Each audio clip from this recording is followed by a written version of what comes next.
Hello, मेरा नाम ऋषि है और ऑरस एकेडमी के यूट्यूब चैनल में आपका स्वागत है।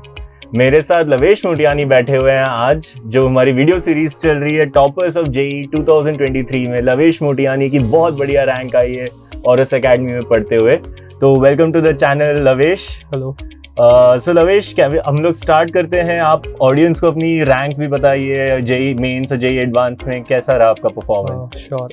फर्स्टली मैं बताना चाहूँगा कि मेंस में मेरी रैंक 12,982 आई थी एंड एडवांस में 7,144। और ये मैंने इस साल ड्रॉप किया था और लास्ट ईयर अराउंड में एडवांस में 28,000 रैंक आई थी। सो आई एम रियली हैप्पी कि इस साल इतना इम्प्रूवमेंट हुआ है। So that's great. So last year from 28,000 all India rank JEE mains में से, right? 2020 एडवांस में 2022 में 28,000 से this year you have arrived at 7,000. So congratulations बेटा। Thank you very much. और बहुत अच्छा एक रिस्क लिया आपने, राइट? हाँ। तो जब ये बात आई लास्ट ईयर डिसीजन लेने की कि मैं ड्रॉप लूं नहीं लूं ऑरस एकेडमी से, so how did you decide, like कैसे आया ये कॉन्फिडेंस? फर्स्टली मैंने 11th-12th भी ऑरस एकेडमी से ही की थी और तब लास्ट ईयर मुझे मैनेज में भी एडमिशन मिल रहा था। तो मोस्टली मेरे पेरेंट्स ने मतलब ऐसा कहा कि बेटर होगा कि मैं मैनेज में एडमिशन ले लूँ, बिकॉज वो यहीं भोपाल में है और मुझे मिल रहा है मैनेज में एडमिशन, तो छोड़ना सही नहीं होगा। बिकॉज रिलेटिव्स का भी यही ओपिनियन होता है मोस्टली कि एनआईटी में एडमिशन मिल रहा है, वो भी बड़ी बात है। सो फर्स्टली बट वही मैंने कहा कि मुझे एक बार और अटेम्प्ट करना है और मैंने टीचर से भी बात की अपने, और सारे टीचर्स ने भी यही कहा कि अगर तुम्हें लगता है कि कुछ भी पॉसिबिलिटी है तो एक बार फिर से ट्राई करो, क्योंकि उस केस में रिग्रेट नहीं रहेगा तुम्हें। ये तो इन अदर केस में लाइफ में रिग्रेट रहेगा कि शायद एक बार और कोशिश करता तो हो जाता। डेफिनेटली बेटा लवेश, काफी सही आपको एडवाइस दी गई थी कि सही टीचर्स के थ्रू एक और बार चांस लेना बनता है, right, to improve your rank, जब इतनी अच्छी रैंक आई गई थी। So Lavesh, let's talk about कि 3 साल पहले जब आपकी ये जर्नी स्टार्ट हुई, राइट, जेई की तैयारी करना आपने स्टार्ट करी, तो आपका डेली शेड्यूल क्या चलता था? हॉनेस्टली मैं बताऊँ तो जब मैंने तैयारी स्टार्ट की तब तो मेरा शेड्यूल बिल्कुल उतना प्रॉपर नहीं था, बिकॉज 10th के जस्ट बाद ऐसा था कि मैं काफ़ी ज़्यादा गेम्स खेलने लगा था, मोबाइल गेम्स वगैरह। स्पेशली उस टाइम पर पबजी बहुत चलता था, आपने सुना होगा। हाँ, तो वो मैं काफ़ी ज़्यादा खेलता था। बट फिर मैंने ट्राई किया कि मैं अपना शेड्यूल थोड़ा कंसिस्टेंट रखूँ, और थोड़े टाइम बाद ऐसा होने लगा कि मैं काफ़ी ज़्यादा कंसिस्टेंटली पढ़ाई करने लगा और मैंने गेम्स खेलना बंद कर दिया था बिल्कुल। बट उसके थोड़ा टाइम बाद फिर से उसमें मैंने फिर कॉल ऑफ ड्यूटी चालू कर दिया था। तो ऐसा फिर से एक फेज़ आया था जहाँ पर मैंने पढ़ाई कम कर दी थी। बट थोड़े टाइम बाद फिर जैसे बोर्ड्स क्लोज आए, मैं बोर्ड्स कह रहा हूँ, 11th के एग्ज़ाम्स क्लोज आए, तो मैंने फिर वो भी बंद कर दिया था और उसके बाद फिर मैंने वापस कंसिस्टेंटली पढ़ाई चालू की थी। ये बताइए, ये एक अच्छा लेसन है हम सब एस्पिरेंट्स के लिए, बच्चों के लिए, कि ठीक है आप थोड़ा बहुत फोन यूज करते रहोगे या गेमिंग करते रहोगे, बट कभी भी you can get back to your studies and do your best. हाँ, राइट। तो लेट्स से आपने गेमिंग बंद करी, आप अपने डिस्ट्रैक्शन से दूर हुए, तो एक दिन में like how did you spend time on physics, chemistry, maths? Like थोड़ा अपनी स्ट्रैटेजी के बारे में कुछ टिप्स दो बच्चों को। फर्स्टली मेरा शेड्यूल ऐसा बिल्कुल नहीं था जैसा कई सारे स्टूडेंट्स करने का ट्राई करते हैं, और वो प्रैक्टिकली हो नहीं पाता कि अपना शेड्यूल बिल्कुल फिक्स कर दो हर दिन का। कई स्टूडेंट्स सोचते हैं कि मैं बिल्कुल ऐसा करूँगा कि 8 घंटे उसमें इतना टाइम ये, इतना टाइम वो। इन केस कोई अनएक्सपेक्टेड इवेंट हो रहा है, कहीं आपके किसी रिलेटिव ने बुला लिया या कहीं कुछ और काम आ गया, कि कहीं किसी पेरेंट ने बोल दिया कि ये काम कराओ, तो फिर शेड्यूल ब्रेक हो जाता है और फिर आगे मेंटेन करना मुश्किल होता है। तो मैंने ट्राई किया स्टार्टिंग से कि मैं फ्लेक्सिबिलिटी जितनी हो सके मेंटेन करूं। तो उस केस में मैं ऐसा करता था कि मैंने टाइम को ऐसे रिजिडली डिवाइड नहीं किया कि फिजिक्स को उतना है, केमिस्ट्री को उतना। मैं देखता था कि किस सब्जेक्ट में कितना एफर्ट देने की ज़रूरत है और उस बेसिस पर टाइम डिवाइड करता था। बिल्कुल।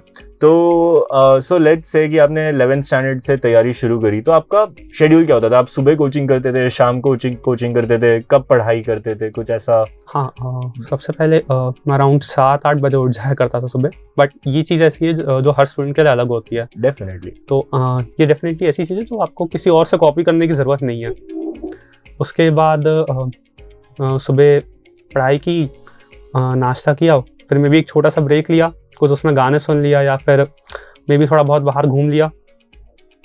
उसके बाद वापस पढ़ाई की, थोड़ी लाइट स्टडी, और फिर उसके बाद खाना खाना और बाकी अगर कुछ काम हो वो सब। उसके बाद फिर थोड़ी देर ब्रेक लिया, फिर मैं भी एक बार देखा कि आज क्या क्या क्लासेस है कोचिंग की, सब अरेंज किया, और मैं भी देखा कि कुछ पेंडिंग है, और उसके बाद रिवीजन कर लिया लास्ट क्लासेस का, बिकॉज वो इम्पोर्टेंट होता है। उसके बिना फिर प्रेजेंट क्लासेस समझ में नहीं आती, और वो टीचर्स भी हमेशा बोलते थे कि रिवाइज करके आया करो हमेशा, तो चीज़ें समझ में नहीं आएंगी। तो वो किया, उसके बाद फिर कोचिंग, और कोचिंग से आने के बाद जस्ट थोड़ा बहुत अगर कुछ काम हो घर में तो वो कर लिया, फिर जस्ट थोड़ी और लाइट स्टडी, फिर खाना, और बस दिन ख़त्म। So looks like कि कोचिंग में आप 4-5 घंटे स्पेंड कर रहे हो, उसके अलावा मैक्सिमम टाइम पढ़ने पे कोशिश कर रहे हो, लाइक ये टारगेट होता है। बट बहुत रिजिडली नहीं कि हर टाइम पढ़ना ही है, बिकॉज वो फिर थोड़ा स्ट्रेसफुल होता है, और ये ज़रूरी भी नहीं है कि ज़्यादा से ज़्यादा पढ़े। मोस्ट इंपॉर्टेंट चीज़ कंसिस्टेंसी होती है कि आप स्किप नहीं करो, और अगर स्किप करो भी तो 1-2 दिन के बाद वापस अपने शेड्यूल मतलब वापस पढ़ाई करने लगो regularly. Amazing, of course, like ये हैंडल करना पड़ता है अपने आप को, like you come back to the beginning जो आप करना चाहते हो। अच्छा है, तो कोई देखो फेवरेट सब्जेक्ट तो होता होगा, फेवरेट टॉपिक भी होगा, फेवरेट टीचर भी होगा, पर tell me about your weak subject, tell me about जो सब्जेक्ट आपको पसंद नहीं था और उसको कैसे आपने टैकल किया। ये काफ़ी इंटरेस्टिंग क्वेश्चन है। ऐसा सब्जेक्ट केमिस्ट्री है मेरे लिए, बिकॉज उसमें सबसे ज़्यादा चीज़ें मेमोराइज़ करनी पड़ती है, और मैं मेमोराइज़ करना फिर कंपैरेटिवली मेरा वीक पॉइंट है।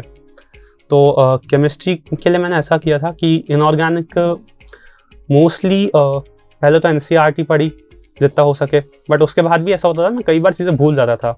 1 महीने के बाद ऑलमोस्ट लाइक पूरे चैप्टर में से ज़्यादातर जो फैक्ट्स होते थे वो मैं भूल जाता था। तो उसके बाद मैंने ट्राई किया कि हर चैप्टर के जो इम्पोर्टेंट फैक्ट्स है उनको याद रखने की कोशिश करूँ। जो नोट्स बनाए हैं उसमें से जो चीज़ें ज़्यादा इंपॉर्टेंट और जो चीज़ें हो सकती है मुझसे वो मैं कर लूँ। फॉर इंस्टेंस जैसे कोऑर्डिनेशन केमिस्ट्री बहुत इंपॉर्टेंट चैप्टर है, तो उसके लिए मैंने ऐसा किया था कि जो पार्ट मुझे समझ में आ रहे वो पढ़ लिए, बट जैसे आइसोमरिज्म एक पार्ट था जो मुझसे नहीं बन रहा था और मैं उसमें सिली मिस्टेक ज़्यादा से ज़्यादा कर रहा था, तो जैसे उस पार्ट को मैंने कम्प्लीटली छोड़ दिया था।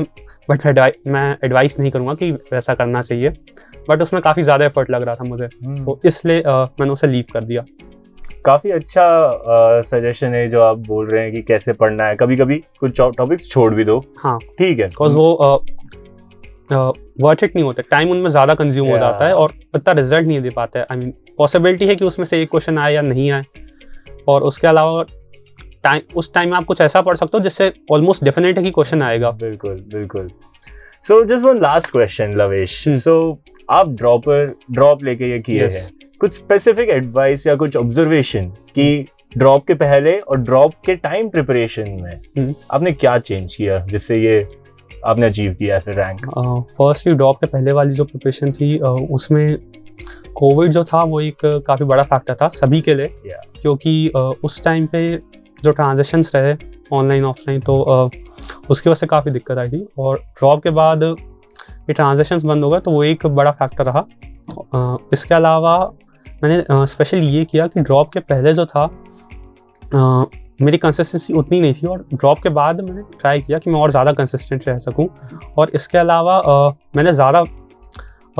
मैंने लेक्चर्स देखने के अलावा बुक्स ज़्यादा यूज़ की। फॉर इंस्टेंस DC पांडे जो है वो मैंने ऑलमोस्ट मतलब हाफ ऑफ द फिज़िक्स के चैप्टर्स मैंने DC पांडे के पढ़े हुए, तो वहाँ से मुझे काफ़ी हेल्प हुई। और DC पांडे ने मतलब मेरे जो कंसेप्ट्स वो काफ़ी क्लियर कर दिए थे। लेक्चर्स देखने के बाद इन केस कुछ समझ नहीं आता तो उस तरीके से वो पूरा क्लियर हो जाता था। काफ़ी अच्छा है लवेश, लाइक आप थोड़ा मैच्योर होके ड्रॉप लिया है फॉर वॉट एवर रीजंस। बहुत सारे बच्चों के लिए COVID was a tough year, हाँ, it was a good decision to take a drop, to stay focused अपने एम्स की तरफ, right? And it paid off. I hope you get a good college, good branch, and congratulations again for getting a 7000 AIR. Thank you very much. Yeah. So thanks for joining in this YouTube video where Lavesh Motiani All India rank around 7000 लेकर आए JEE Advanced में in JEE 2023 और इस academy के students से. Stay tuned for more videos.